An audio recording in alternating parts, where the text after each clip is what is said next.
என்னடா சூரி, ஃபேமிலியோட நம்ம கிராமத்து பக்கம் வந்திருக்க? ஆமாம் கணேசா, பொங்கல் பண்டிகையை நம்ம ஊர் கிராமத்தில் கொண்டாடலான்னு வந்திருக்கேன். நீ என்னடா பட்டணத்துக்கு போயிட்டு சும்மா ஜம்முன்னு இருக்க? இக்கரைக்கு அக்கறை பச்சையா தாண்டா தெரியும், போய் பார்த்தா தாண்டா தெரியும். மாதம் பிறந்தா bike EMI, home loan, EB bill, water bill, school fees, petrol, recharge, net fees, gas, milk, மளிகை சாமான்னு அந்த மாதம் முடிக்கிறதுக்குள்ளேயே போதுன்னு ஆயிடுது. ஒரு மிஷின் லைஃப் மாதிரி போகுதுடா.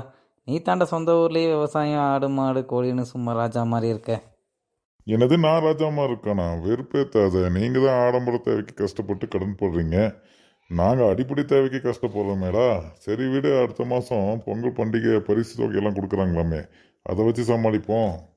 அண்ணன், பொங்கல் பரிசு தொகை பொங்கல் பண்டிகையை நல்லா கொண்டாடுறதுக்காக தான், உங்கள் கடனை கட்டுறதுக்கு இல்லை. அது என்னமோ உண்மைதாமா. நாங்களே வருஷத்துக்கு ஒரு முறை தான் பண்டிகைன்னு கொண்டாடுறோம். அதுவும் பொங்கல் பரிசு கொடுத்தா நல்லாவே கொண்டாடலாம். ஆமாண்ணே, பொங்கல் பரிசு என்னவெல்லாம் கொடுக்குறாங்க? இதை பாரு தீபா, ஒரு அரிசி குடும்ப அட்டைக்கு ரூபாய் 3000 ரொக்க பணம் மற்றும் பொங்கல் தொகுப்பு பச்சரிசி, சக்கரை, கரும்பு, முந்திரி, திராட்சை, ஏலக்காய், இலவச வேட்டி, சேலை இதெல்லாம் கொடுக்குறாங்களாமா. ஓ அப்படியா? நான் 5000 தராங்கன்னு கேள்விப்பட்டனே.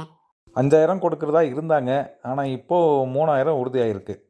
ஓ அப்படியா? பண்டிகை வருதே, பணத்திற்கு என்ன செய்யறதுன்னு நினச்சிட்டு இருந்தேன். பிள்ளைங்களுக்கு துணி வாங்க கூட கையில் காசு இல்லை. போன மாதம் அடித்த மழையில் விவசாயி நட்டமாயிருச்சு. அதனால் பணத்திற்கு ரொம்பவே கஷ்டமாயிருச்சு. பரவாயில்ல, இந்த பணம் இந்த பண்டிகைக்கு ரொம்பவே உதவியாக இருக்கும். நாங்களும் பொங்கல் பரிசு தொகையை இங்கேயே வாங்கிட்டு கொண்டாடலான்னு வந்திருக்கோம். சரி நண்பா, நாளைக்கு வீட்டு பக்கம் வாங்க. நாமளும் தனி ரேஷன் கட் பண்ணியிருந்தா நமக்கு ஒரு 3000, அம்மாக்கு ஒரு 3000, 6000 கிடச்சிருக்குமே.